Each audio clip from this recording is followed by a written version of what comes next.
एक और कॉमनली पूछा जाने वाला सवाल है कि मुझे कौन-सा पेन किलर लेना चाहिए या कौन-सा पेन किलर सेफेस्ट है। तो जैसा कि मैंने पहले भी बताया कि दर्द विभिन्न प्रकार के होते हैं और हर तरह के दर्द के लिए एक अलग तरीके का पेन किलर ज़रूरी है जो ज़्यादा इफ़ेक्टिव होगा। तो अगर मान लीजिए किसी की हड्डी टूटी है और उसे मैं नसों पे काम करने वाला पेन किलर दूँगा तो वो काम नहीं करेगा अच्छे से। तो इसलिए जो जिस तरह का दर्द है उसके हिसाब से ही कौन-सा पेन किलर लेना है वो ही डिसाइड करना ज़रूरी है और उसी पे इफ़ेक्टिवनेस डिपेंड करती है। बहुत बार हम कॉम्बिनेशन यूज़ करते हैं डिफरेंट पेन किलर्स का और वो इसलिए करते हैं ताकि इंडिविजुअल पेन किलर्स की डोज़ कम रहे और ऐसा करने से उनके साइड इफ़ेक्ट्स कम रहते हैं। तो कॉम्बिनेशन यूज़ करने से ज़्यादा आराम भी आ सकता है। जहाँ तक सेफेस्ट पेन किलर का सवाल है, तो ये एक इंसान को उसकी बीमारियों को, उसके दर्द को देखते हुए डिसाइड किया जाता है कि कौन-सा पेन किलर सबसे ज़्यादा इफ़ेक्टिव उनके लिए रहेगा।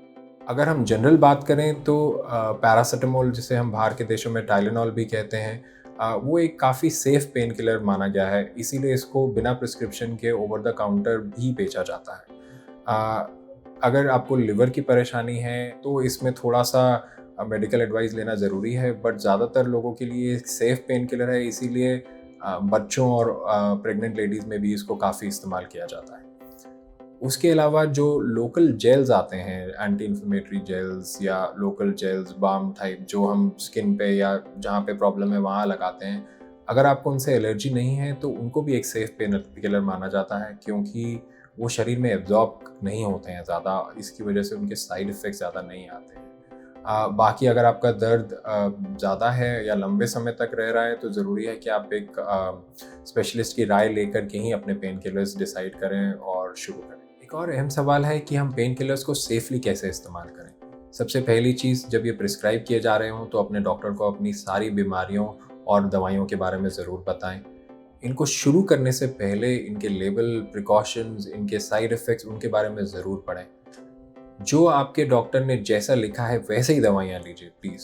उसको अपने आप बढ़ाएँ नहीं, उसको अपने आप कम नहीं करें, उसका टाइमिंग चेंज ना करें क्योंकि ऐसा करने से उनकी एफ़िशिएंसी जो है वो उस पे प्रभाव पड़ सकता है। बिना उनकी सलाह के दवाइयों को बढ़ाना आपके लिए डेंजरस हो सकता है और एक ही तरह की 2 दवाइयाँ एक ही समय में इस्तेमाल करने से ज़्यादा नुकसान होता है। उनकी एफ़िशिएंसी नहीं बढ़ती है लेकिन नुकसान ज़्यादा होता है। और अगर आपको ये दवाइयाँ बंद करनी है साइड इफ़ेक्ट्स की वजह से या ये काम नहीं कर रही हैं, तो उसमें भी ज़रूरी है कि आप अपने डॉक्टर से पहले सलाह-मशवरा करें। एक बहुत ज़रूरी बात, अपनी दवाइयाँ किसी और के साथ बिल्कुल भी शेयर ना करें क्योंकि जो दवाई आपके लिए सेफ़ है, वो ज़रूरी नहीं है कि जिसके साथ आप शेयर कर रहे हैं, उनके लिए भी सेफ़ हो। उनके लिए बहुत डेंजरस चीज़ हो सकती है। और जब इन दवाइयों को बंद करने का सवाल आए, तो बिल्कुल अपने डॉक्टर के निर्देशों के अनुसार ही इसको करिए।